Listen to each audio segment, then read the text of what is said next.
आम्ही जसं पक्षाचे लोक फोडतो तसं तुम्ही विद्यार्थी फोडले पाहिजे असं वक्तव्य मंत्री गुलाबराव पाटलांनी केलं होतं आणि यावरून अंबादास दानवे आणि रोहिणी खडसेंनी गुलाबराव पाटलांना टोला लगावलाय। गद्दारीची आणि फोडाफोडीची सवय विद्यार्थ्यांना लावू नका अशी प्रतिक्रिया अंबादास दानवेंनी दिली आहे, तर गुलाबरावांचा सल्ला म्हणजे अंगात नाही बळ आणि चिमटा घेऊन पळ अशी टीका रोहिणी खडसेंनी केली आहे।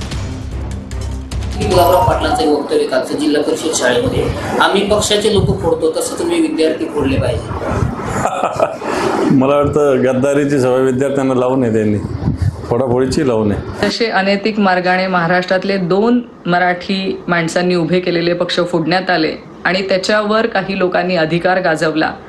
तसंच गर्वाने आम्ही पक्ष फोडले तुम्ही विद्यार्थी फोडा असा शिक्षकांना सल्ला हे गुलाबराव पाटील देत आहेत।